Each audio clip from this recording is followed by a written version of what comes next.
नमस्कार, आदाब। मैं इंस्पेक्टर कविता महात्रे क्राइम पेट्रोल दस्तक में आप सभी का स्वागत करती हूँ।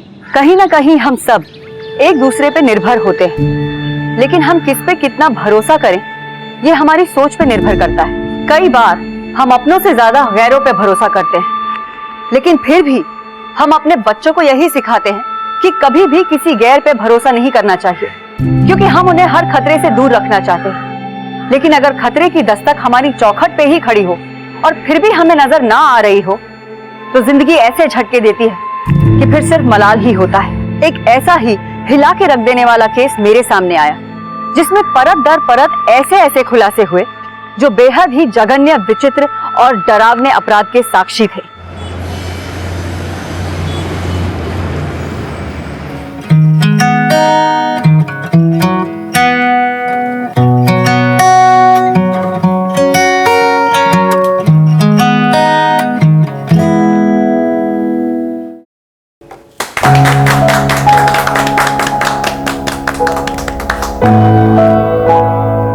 बहुत अच्छा बजाने लगी है तू सुरभि। भाभी, सुरभि भले कुछ ना बोल पाती हो, लेकिन देखना ये एक दिन बहुत बड़ी म्यूजिशियन बनेगी, है ना सुरभि?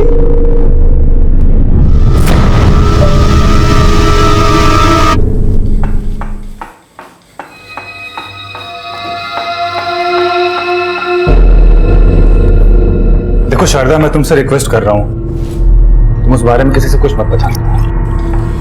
मैडम ने मुझे मुंह बंद करने के लिए 2000 रुपए दिए।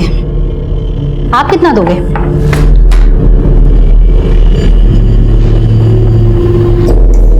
ये लो, और अपना मुंह बंद रखना।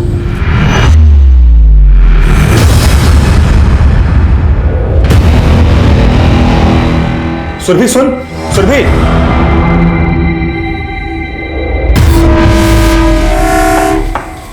कान की मशीन लगा ले और अच्छी तरह से सुन ले। अगर इसके बारे में तूने किसी को भी बताया, तेरी मां को जान से मार दूंगा।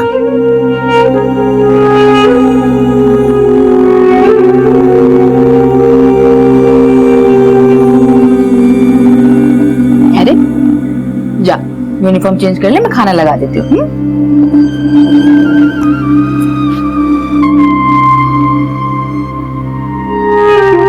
जा ना, मैं अभी लेकर आई।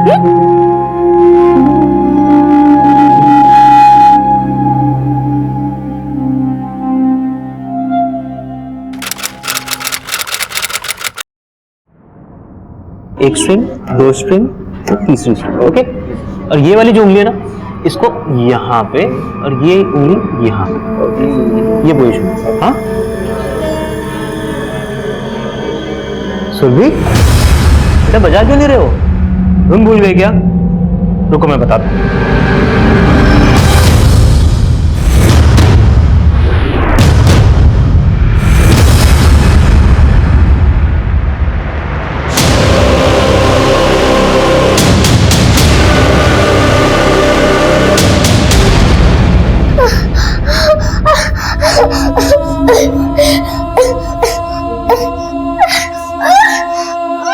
भैया, ये मनदीप है और ये सुजय और ये है विक्रम। भैया, हम लोग मिलकर के ना पुणे में एक गारमेंट का शोरूम डालने के लिए सोच रहे हैं, और वहां पर एक जमीन भी देख ली है, और मैं चाहता हूं कि ये इस अपने शोरूम का इनॉग्रेशन सुरभि के हाथों से करवाऊं, because she is very lucky for me. Very good. Surabhi करेगी ना हमारे शोरूम का? क्या हुआ बेटा, ठीक तो हो? कुछ नहीं पंकज, थक गई होगी। आपको नींद आ रही तो आप जाके सो जाओ ना। जा, आराम से जाके सो जा। सोचो।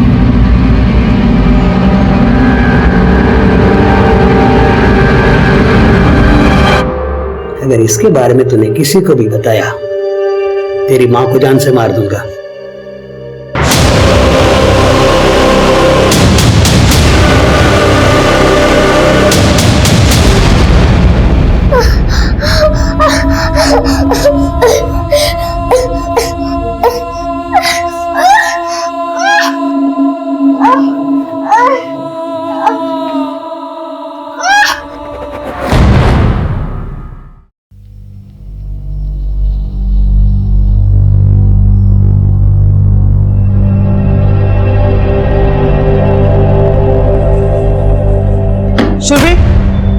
क्यों नहीं रही हो तुम? टेस्ट चल रहा है ना और तुम्हें नींद आ रही है। जाओ मुंह धो के आओ। चुपचाप लिखो।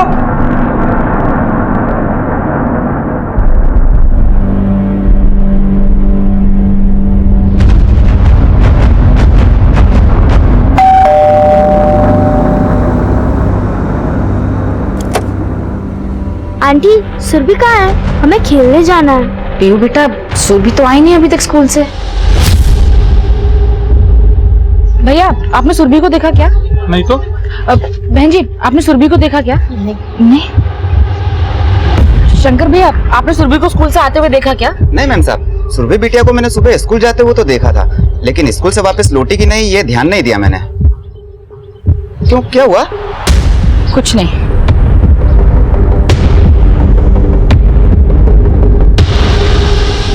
मुझे काका, आपने सुरभि को लिफ्ट से ऊपर जाते हुए देखा क्या? नहीं, मैंने नहीं देखा है। क्या हुआ? कुछ नहीं, दामले जी वाली फ्लोर पर लेकर चलो। जी।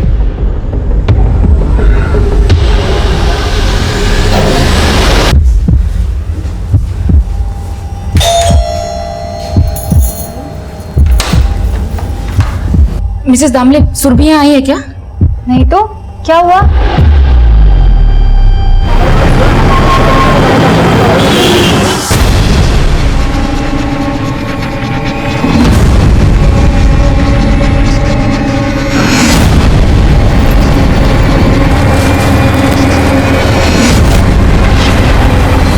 बस बस,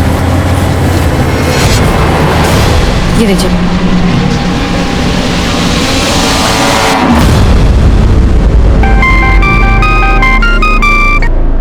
हाँ संतोषी, बोलो। धनंजय जी, सुरभि कहीं मिल नहीं रही है। मैंने स्कूल में आकर पता किया तो वो छुट्टी के वक्त निकल चुकी थी, लेकिन घर नहीं पहुंची अभी तक। क्या?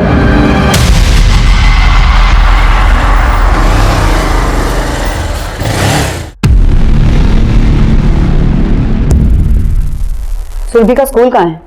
एरोली मैम, वहां से उसको घर आने में सिर्फ 15 मिनट लगते हैं, लेकिन उसका कुछ पता ही नहीं चल रहा। आप प्लीज थोड़ा जल्दी कर दीजिए, वो बेचारी बोल भी नहीं सकती है। सुरभि बोल नहीं सकती? मैम वो बचपन से ऐसी है। मैं मानता हूँ वो बोल नहीं सकती, लेकिन हियरिंग एड लगा के वो थोड़ा बहुत सुन सकती है। और सुरभि स्कूल कैसे आती जाती है? बस वगैरह से या? मैम एक्चुअली हमने उसको एक साइकिल दे रखी है, उसी से वो खुद अकेले आती जाती है।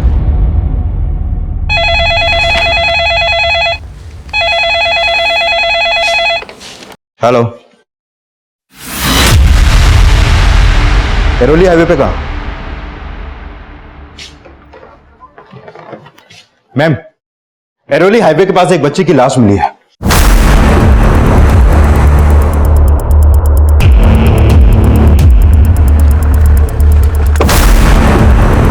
हटिए हटिए हटिए हटिए। पीछे हटिए, पीछे हटिए।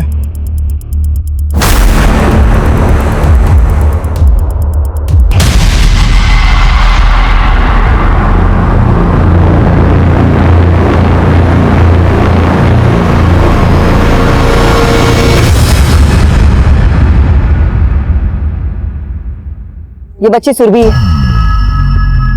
मैम, बच्चे के मुंह से झाग निकल रहा है और ये फिनाइल की बोतल। कहीं इसने सुसाइड तो नहीं किया? एक 10 साल की स्कूल जाने वाली बच्ची जो बोल नहीं सकती, ठीक से सुन नहीं सकती, तुम्हें लगता है वो सुसाइड करेगी?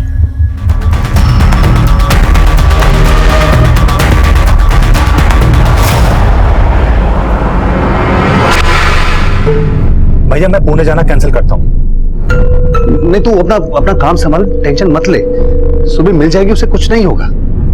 हाँ हाँ, ओके।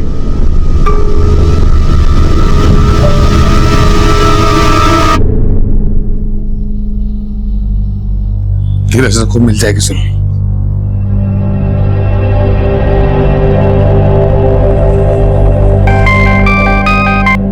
हेलो,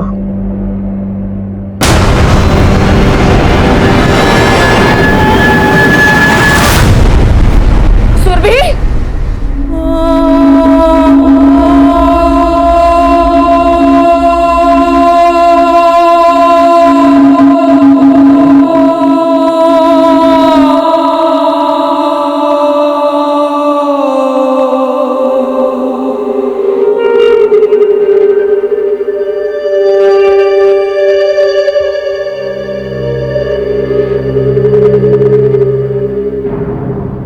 सुरभि सिर्फ 10 साल की थी और आपको लग रहा है कि उसने सुसाइड किया।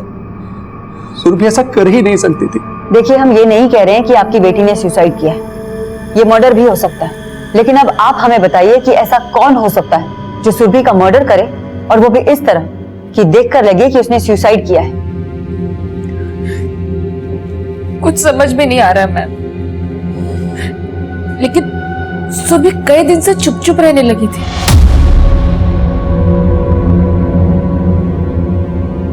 पहले स्कूल से आते गिटार प्रैक्टिस करने लग जाती थी, लेकिन कई दिन से उसने गिटार बजाना भी बंद कर दिया। और ये बदलाव उसमें कब से आया? इतना ध्यान नहीं दिया मैम, लेकिन मुझे लगता है कि शायद उसके स्कूल में किसी ने उसे डांटा हो। तो आपने सुरभि के स्कूल में बात की?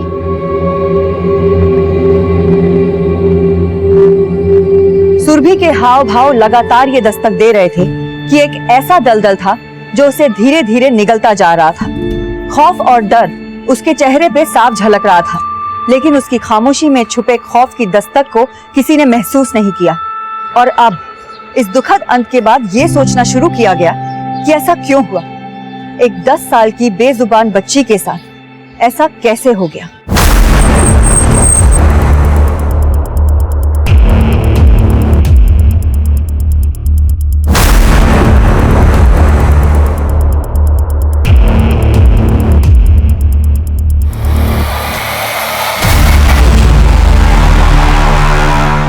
मैम, सुरभि की मौत का सुनकर हम सब हैरान हैं।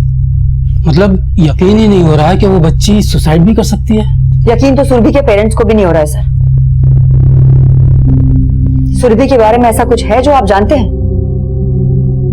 आई एम नॉट श्योर, लेकिन एक बात है। क्या बात है? एक्चुअली मैम, 3 दिन पहले सुरभि का हमारे स्कूल के एक स्टूडेंट के साथ में कुछ झगड़ा हो गया था। किस स्टूडेंट के साथ झगड़ा हुआ था? मुदित। चुप रह। मेरे और अलका के बारे में अगर तूने किसी को भी बताया ना, जान से मार दूंगा तेरे को। मुझे इस झगड़े के बारे में पियून ने आके बताया था। लेकिन मुदित और सुरभि का झगड़ा हुआ क्यों था?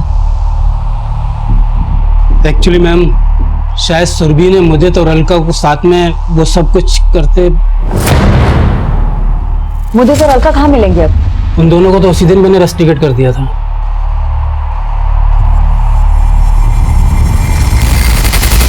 मुदित और अलका की सारी इंफॉर्मेशन निकालो। इन दोनों को रेस्टिकेट करने के ठीक 2 दिन बाद हमें सुरभि की डेड बॉडी मिली है। हो सकता है मुदित ने या इन दोनों ने मिलकर सुरभि से किसी बात का बदला लिया।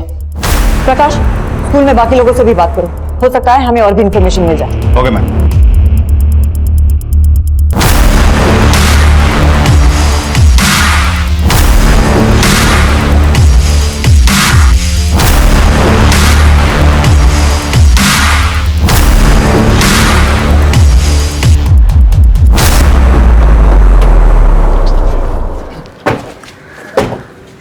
मैम, सुरभि का पोस्टमार्टम करने वाले डॉक्टर्स का फोन आया था। उन्होंने सुरभि की बॉडी पे कुछ सिरिंज के मार्क्स नोटिस किए हैं। सिरिंज के मार्क्स?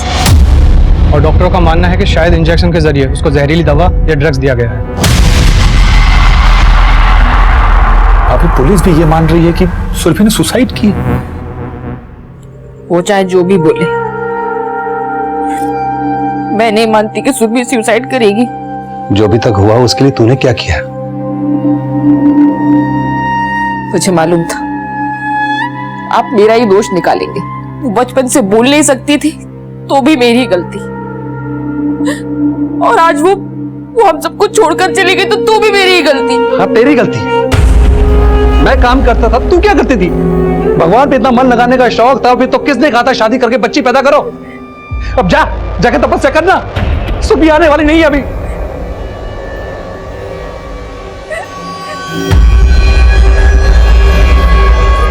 संभालिए अपने आप को आप।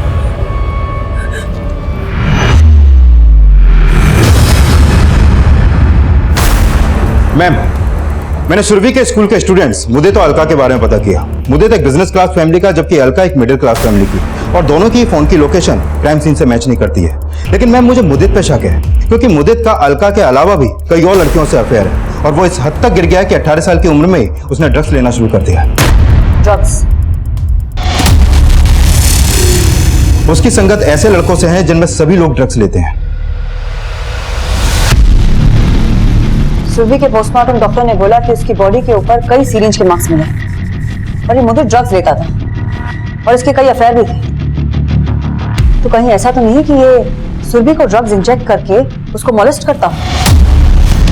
प्रकाश, सुरभि के पोस्टमार्टम डॉक्टर को बोलो कि इस पॉसिबिलिटी को भी चेक करे कि कहीं उसे मोलेस्ट तो नहीं किया जाता था, और इस मुद्दे को थाने लेके आओ। Okay ma'am.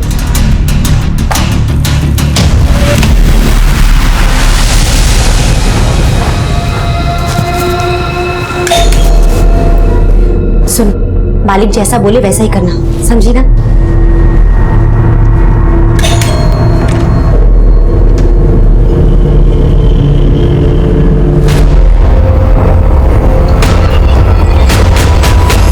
मैम मैं ड्रग्स नहीं लेता, किसी ने आपको झूठ बोला होगा। ये क्या है? देख, हम तेरा मेडिकल वैसे भी कराने वाले, झूठ बोल के कोई फायदा नहीं होगा। तू सुरभि को भी ड्रग्स इंजेक्ट करता था ना? नहीं मैम, मैं सुरभि को कुछ भी नहीं करता था। 11 फरवरी को तूने जो अलका के साथ स्कूल में किया, तू वो सुरभि के साथ भी करता था? मैम मैंने सुरभि के साथ कुछ भी नहीं किया, सच्ची। लेकिन उसे मारने की धमकी तो दी थी ना तूने?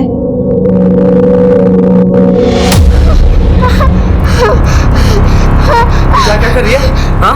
क्या कर रही है तू? चुप रहे, आवाज नहीं कर, चुप। तेरे आवाज करने से ना मेरे कान के पर्दे फटने नहीं वाले, समझी? और एक बात सुनने मेरी, कान खोल के, मेरे और अलका के बारे में अगर तूने किसी को भी बताया ना, जान से मार दूंगा तेरे को। सुनाई दे रही है बात तेरे को? हाँ? मैं मानता हूँ कि मैंने उसको मारने की धमकी दी थी, लेकिन मैंने उसको मारा नहीं, और ना ही मैंने उसके साथ कुछ गलत किया, सच्ची। ये ऐसे नहीं मानेगा। प्रकाश, तोड़ो इसे। मैम नहीं, मैं झूठ नहीं बोल रहा हूँ, मैंने सच्ची कुछ नहीं किया सुरभि के साथ। तूने ही मारा है ना सुरभि को, या मरवाया है? मैम मैंने ना उसको मारा है ना उसको। मैम हो सकता है वो परमार सर ने कुछ किया होगा सुरभि के साथ। अब ये परमार सर कौन है? मैम वो परमार सर हमारे म्यूजिक टीचर है। ऐसे कहने को तो म्यूजिक सिखाते, लेकिन मैम वो सुरभि को तो कुछ और ही सिखा रहे थे। साफ साफ बोल। मैम सुरभि उनके पास गिटार सीखने जाती थी, और सर उसको छन्नी के झाड़ पे चढ़ा के उसका फायदा उठाना चाहते थे मैम। लेकिन सुरभि को उनके इंटेंशंस के बारे में सब पता चल गया था।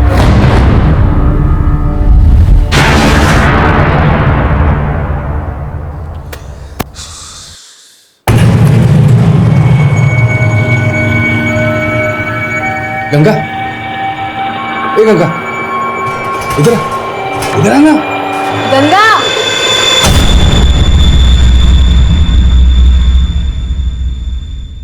जल्दी जल्दी करना। मैम सुरभि के पेरेंट्स ने भी बताया था कि सुरभि ने अचानक से गिटार बजाना बंद कर दिया था। हो सकता है वजह उसके म्यूजिक टीचर परमार से ही जुड़ी हो। मुदित का भी कहना है कि परमार सुरभि को मोलेस्ट किया करता था। हो सकता है कि मुदित की बात में सच्चाई है, लेकिन जिस तरह का कैरेक्टर मुदित का है उसे नजरअंदाज नहीं किया जा सकता। एक काम करो, क्राइम सीन के आसपास के सारे सीसीटीवी चेक करो। हो सकता है मुदित कहीं नजर आया हो, और सुरभि का म्यूजिक टीचर परमार, उससे भी मिलकर देखते हैं। Okay ma'am.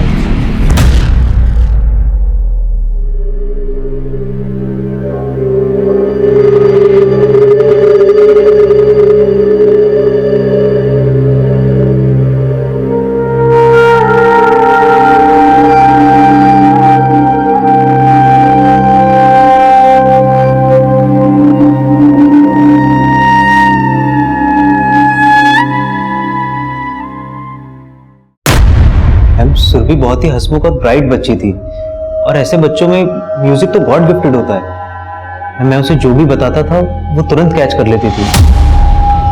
मैं तो चाहता था कि सुरभि स्कूल के साथ साथ मेरी म्यूजिक एकेडमी भी ज्वाइन कर ले, लेकिन पता नहीं क्या हुआ, अचानक ही उसका म्यूजिक से इंटरेस्ट उठ गया। म्यूजिक से इंटरेस्ट उठ गया या म्यूजिक टीचर से? मतलब मैं कुछ समझा नहीं मैम। आप सब अच्छे से समझ रहे हैं। हमें पता चला आपके और सुरभि के बीच क्या हुआ था।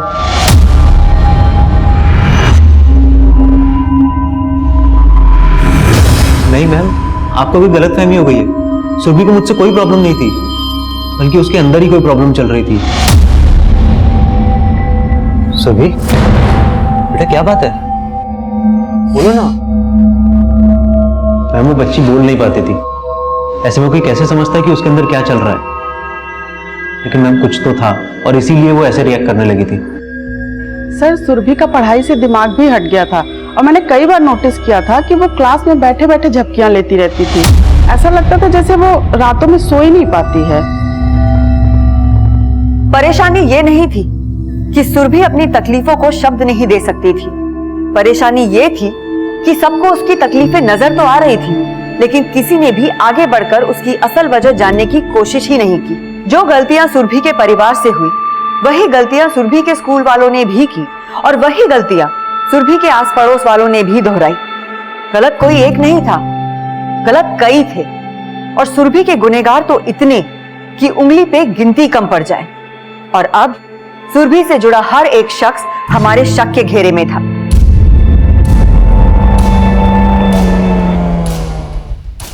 मैम, सुरभि और उसकी फैमिली 1 साल पहले ही यहाँ रहने के लिए आए थे। मतलब मैंने जब भी सुरभि को देखा है हमेशा खुश हंसते खेलते देखा है। मेरे बेटे की तो बेस्ट फ्रेंड थी वो। सच कहूं मैम, हमें तो बहुत तरस आता था सुरभि पे, क्योंकि उसकी माँ का ध्यान सुरभि से ज्यादा पूजा पाठ में था। सर, भगवान पे ध्यान लगाने का मतलब ये नहीं है कि अपने बच्चों पे से ध्यान हटा लो। उनकी बेटी यहाँ दिन भर साइकिल चलाती रहती थी और बिल्डिंग से बाहर भी चली जाती थी। सर, सुरभि दिन पे दिन बिगड़ती जा रही थी, बच्चों से बहुत झगड़ने लगी थी। एक दिन तो उसने मेरे बेटे बेवान का सर तक फोड़ दिया। हाँ अंकल, एक दिन हम हाइड एंड सीक खेल रहे थे और सुरभि दीदी सबको ढूंढ रही थी। मैंने जैसे ही उसे आउट किया, पहले तो वो डर गई, फिर एकदम से रोने लगी। क्या हुआ सुरभि? सर, 4 टाके आए हैं उसको, अभी तक जख्म नहीं भरा। हाँ मैम, सुरभि को बहुत गुस्सा आता था। और बेटा, सुरभि को गुस्सा क्यों आता था? मालूम नहीं मैम, लेकिन पहले वो ऐसी नहीं थी। वो हमें हमेशा हंसाती रहती थी।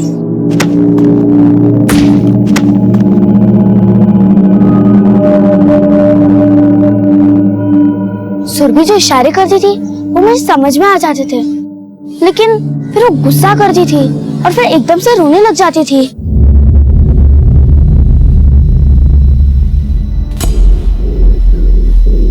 वो मुझे रो रो के कुछ बताना चाहती थी। बेटा, सुरभि के साथ आपने कभी किसी ऐसे इंसान को देखा जिसे देख के वो डर जाया करती हो या उसे कोई परेशान करता हो? ए शंकर, बिल्डिंग में इतनी पुलिस क्यों आई रे? अरे वो सुरभि बिटिया के बारे में पूछताछ चल रही है ना। हम मुझसे ही बहुत कुछ पूछा था, तेरे बारे में ही पूछ रही थी। तू भी उनके फ्लैट में काम करने जाती है ना?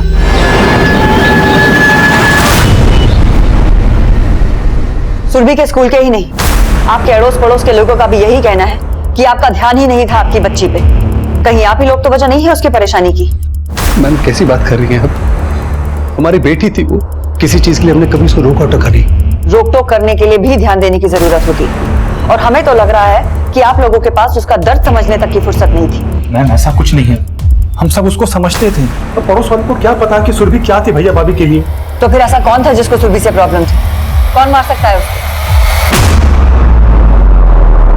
साहब, मैं इस बिल्डिंग में 10 घर में काम करती है, लेकिन एक ही परिवार है जो सुरभि को नापसंद करता था। कौन सा परिवार? जी, विनायक के आई और बाबा। जब सुरभि ने विनायक का सर फोड़ा तो बहुत आग बबूला हुए थे। मैम, मुझे पहले से ही विवान के पेरेंट पे शक था, लेकिन भैया भाभी को लगता था कि प्रॉब्लम शायद स्कूल से जुड़ी है, इसीलिए मैं चुप बैठा हुआ था।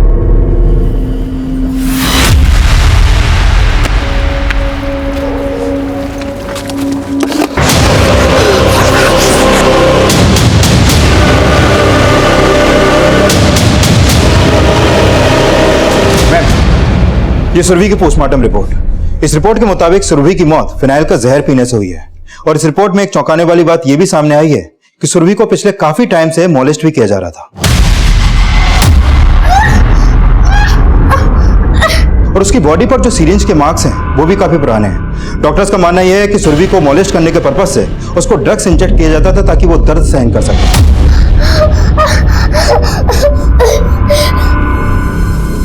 ड्रग्स के डोज की वजह से ही उसको क्लासरूम में नींद आती होगी, और ड्रग्स की डोज की वजह से ही दिन ब दिन उसकी एंजाइटी बढ़ती जा रही, इसीलिए उसको अचानक से गुस्सा आ जाता था। मुदित ने बोला था कि मुदित और अलका को एक साथ देखकर वो हिस्टैरिक हो गई थी। उन्हें साथ देखकर उसे जरूर वही सब कुछ याद आया होगा जो उसके साथ में इतने समय से होता आ रहा था। और विवान को भी सुरभि ने पत्थर तब मारा जब विवान ने अचानक से उसे पीछे से आकर छुआ। क्या हुआ सुरभि? एक 10 साल की छोटी सी बच्ची के साथ में इतना सब कुछ इतने लंबे समय से होता आ रहा था और उस बेजुबान का दर्द किसी को नजर नहीं आया। सुरभि के साथ जो कुछ भी हुआ है वो बिल्कुल भी नॉर्मल नहीं था और ये सब उसके पेरेंट्स को ना पता हो, ये बात मेरे समझ में तो नहीं आ रही।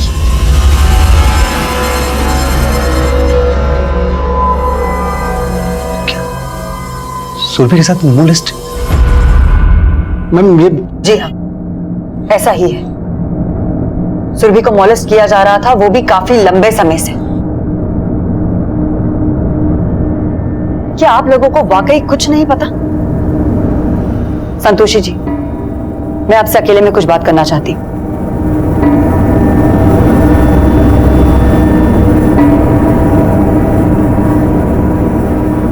आप मां हैं सुरभि की, उसके साथ इतना सब कुछ हो रहा था और आपको पता भी नहीं चला।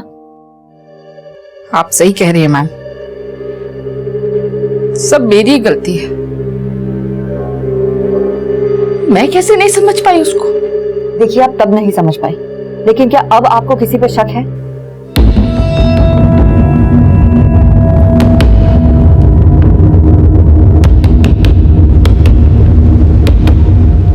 मैम हो सकता है सुरभि को मोलेस्ट करने वाला उसके घर का ही कोई हो, इसलिए ये लोग कुछ नहीं बोल रहे हैं। मैम कहीं सुरभि का चाचा तो नहीं?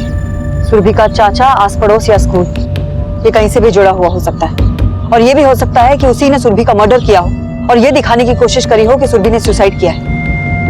हमें सुरभि के घर, आस पड़ोस और स्कूल से जुड़े हर एक इंसान को इन्वेस्टिगेट करना होगा। सबके डिटेल्स निकालो। Okay ma'am.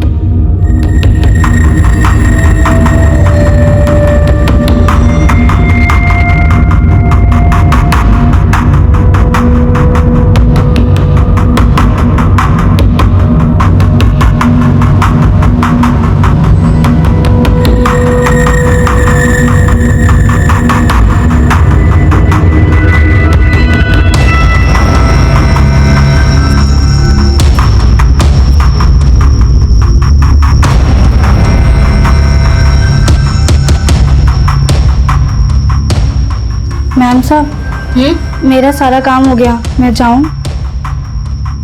जाओ।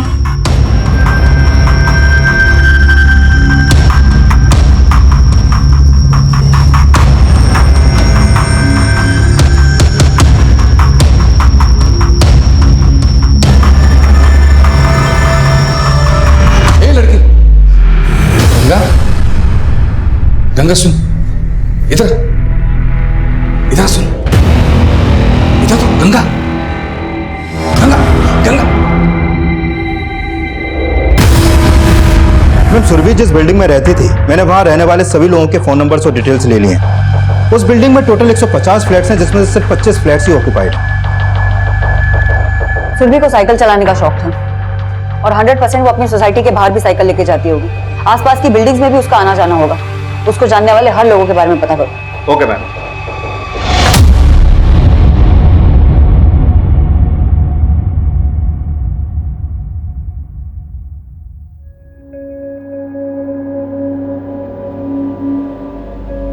अरे गंगा, इतनी जल्दी घर वापस आ गई?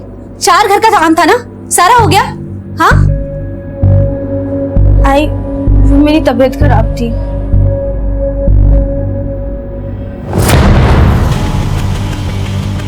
गंगा, ये किसने किया? हाँ? बोल, किसने किया ये सब? आई, उसे मार देंगे। कौन मार देगा? किसने किया ये सब? बोल। गंगा,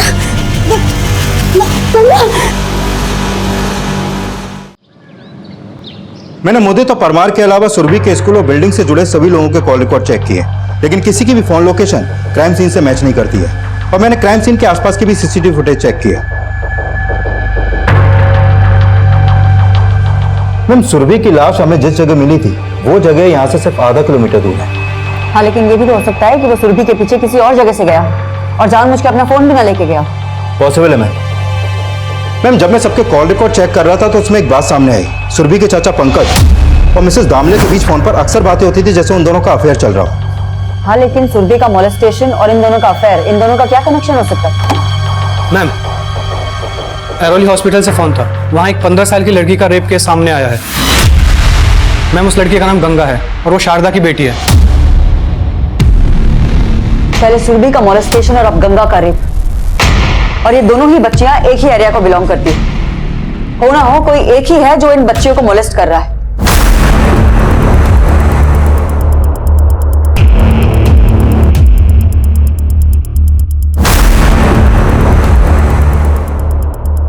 देखिए, पुलिस को इन्फॉर्म करना हमारी ड्यूटी है।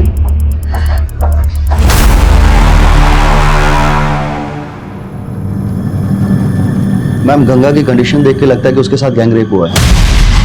Gang rape? यस मैम, उसके प्राइवेट पार्ट्स पर कई पुरानी इंजरीज के निशान हैं। ऐसा लगता है कि उसे पिछले काफी लंबे समय से मोलेस्ट किया जा रहा था। और हाँ मैम, उसकी आर्म्स पर हमें सिरिंज के निशान भी मिले हैं। ऐसा लगता है कि उसकी बॉडी में ड्रग्स इंजेक्ट किया जा रहा था। गंगा की तबीयत अब कैसी है?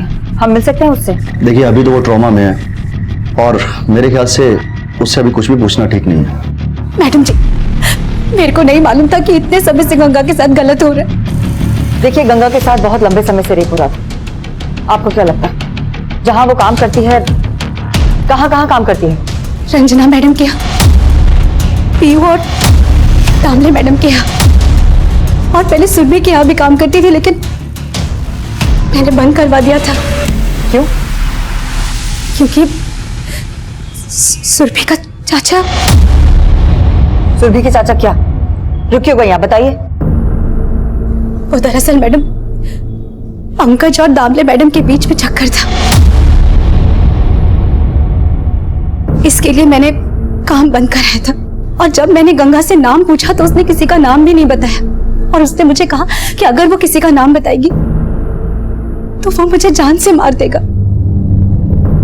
आपको क्या लगता है कौन हो सकता है? मैडम जी, मेरे को तो लगता है ये पक्के से पंकज है, जिसने मेरी बच्ची का रेप करके मुझसे बदला लिया है, क्योंकि मैं उसके और दामले मैडम के चक्कर के बारे में सब जानती थी।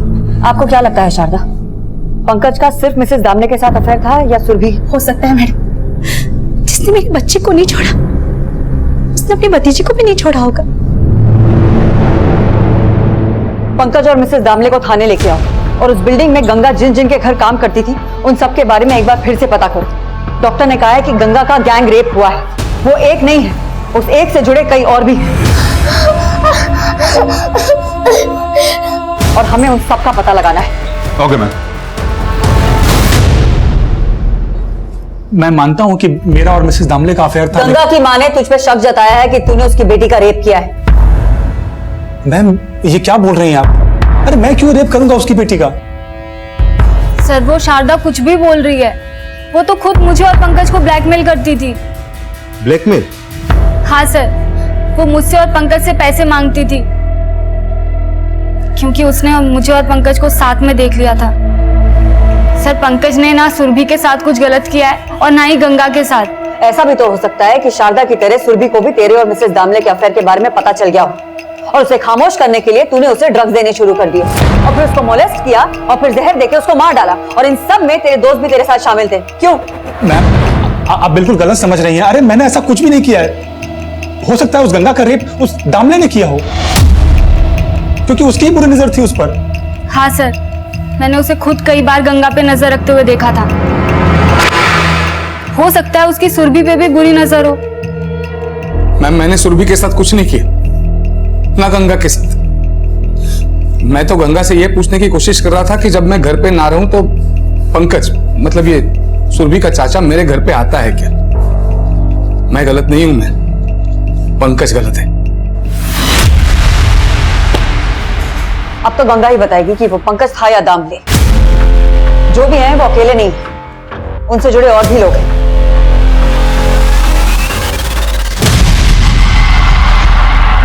आप मां हैं सुरभि की, उसके साथ इतना सब कुछ हो रहा था और आपको पता भी नहीं चला।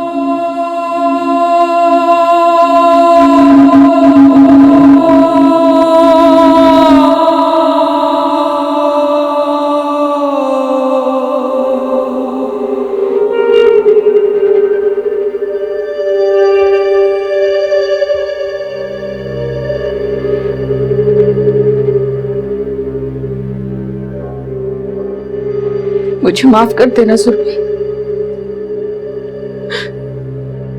सारी गलती मेरी ही है। मैं ही तेरा दुख समझ नहीं पाई।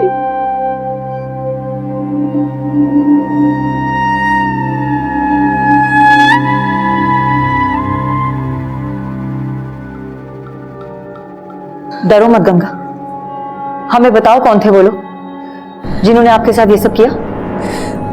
गंगा, डर मत बेटा, मैडम को सब सच सच बता दे। गंगा, डरने की बिल्कुल भी जरूरत नहीं है, हमें बताओ। संदीप और इकलाल।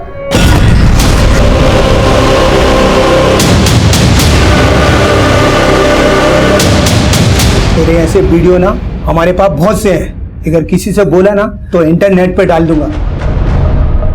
इसी वजह से आई को कुछ बता नहीं पाई, और इस बार वो एक और आदमी को लेके आए थे, पर मैं उस तीसरे आदमी को पहचानती नहीं हूँ। ये संदीप और इखलाक कहाँ रहते हैं?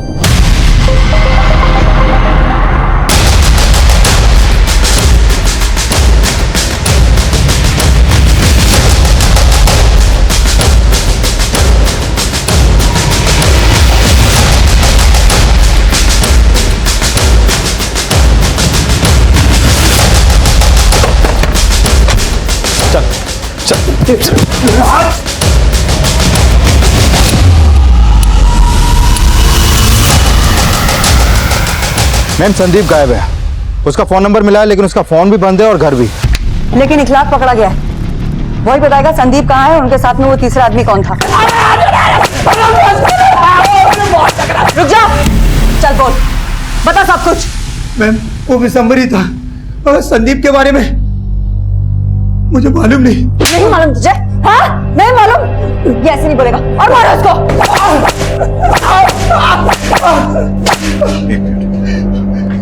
इसके मोबाइल में गंगा के वीडियोस के साथ सुरभि का भी वीडियो मिला है। सुरभि का वीडियो? ये तो सुरभि की बिल्डिंग का वॉचमैन है।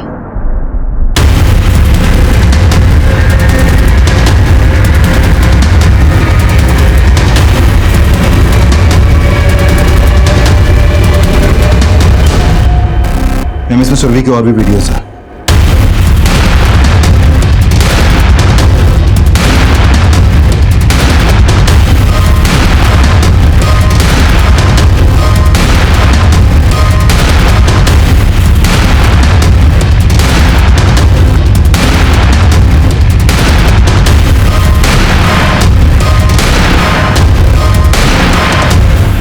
ये 17 के 17 उसी बिल्डिंग में काम करते हैं जहां पे सुरभि रहती थी। मैम इन 17 लोगों में से 12 लोग बिल्डिंग के हैं और बाकी 5 बाहर के हैं।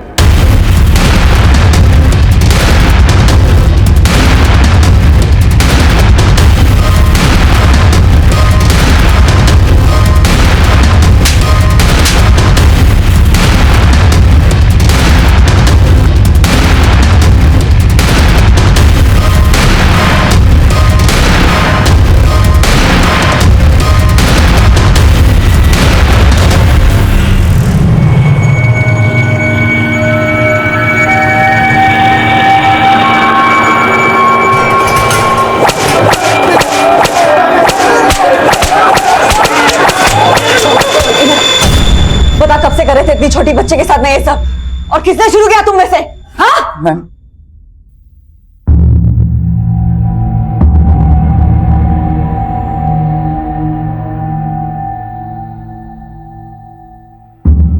सुरभि और उसके माँ बाप जब से यहाँ रहने आए तब से मेरी निगाह सुरभि के ऊपर थी, और जब मैंने ये देखा कि सुरभि बोल नहीं पा रही है तो मैंने उसका फायदा उठाना चाहा। शाम के वक्त बाकी के बच्चे खेलने के बाद घर चले जाते थे, लेकिन सुरभि साइकिल चलाया करती थी। ये सोच के मैंने उसको एक दिन फुसला लिया। कैसी हो बेटा? हाँ बेटा, हमारे पास एक बहुत अच्छी चॉकलेट है, खाओगी?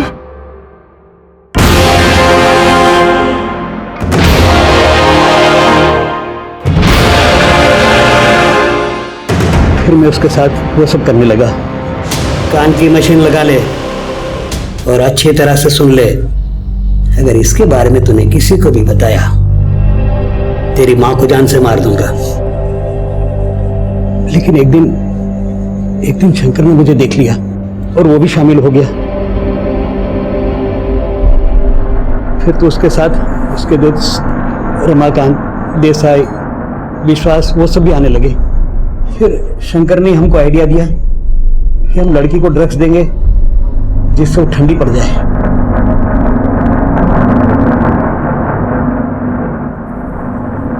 मैम, हम लोग पहले उसे ड्रग्स देते थे, फिर एक दूसरे का वीडियो बना लेते थे ताकि कोई किसी के खिलाफ कुछ बोल ना पाए। हम नहीं चाहते थे कि कोई बाहर वाला आए, लेकिन एक एक करके 17 हो गए।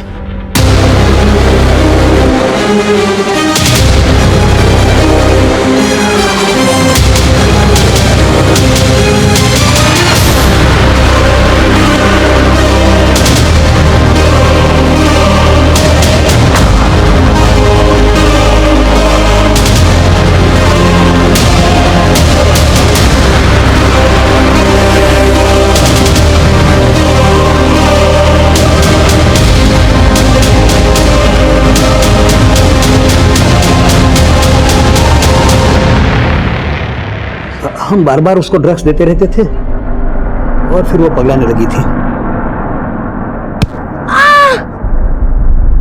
अरे काका, लगता है बहुत गर्मी चढ़ गई इसको ड्रग्स की। फिर उसी दिन हमने उसको मार देने की सोची।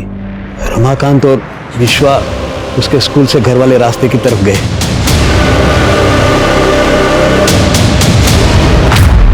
हमने सोचा था लोग ये समझेंगे कि उसने तंग आकर आत्महत्या कर ली। तुम्हें क्या लगा एक मासूम बेजुबान बच्ची के साथ ये सब करके तुम बच जाओगे?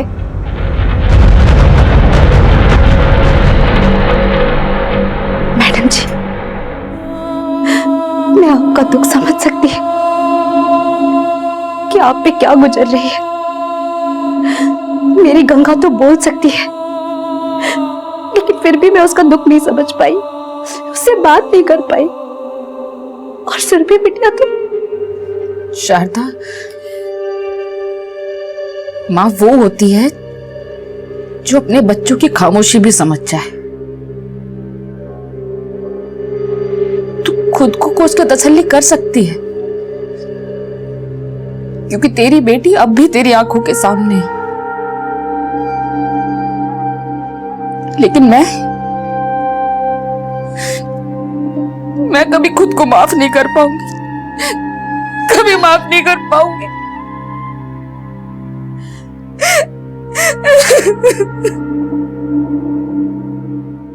गंगा और सुरभि जैसे बच्चे अक्सर ऐसे क्रिमिनल्स के सॉफ्ट टारगेट बन जाते हैं, लेकिन ऐसे क्रिमिनल्स को बढ़ावा हमारी लापरवाही ही देती है। सुरभि की हाउसिंग सोसाइटी में काम करने वाले लोगों का जब हमने बैकग्राउंड खंगाला, तब हमें पता चला कि उनमें से कई लोगों को बिना डॉक्यूमेंटेशन और वेरिफिकेशन के काम पे रख लिया गया था।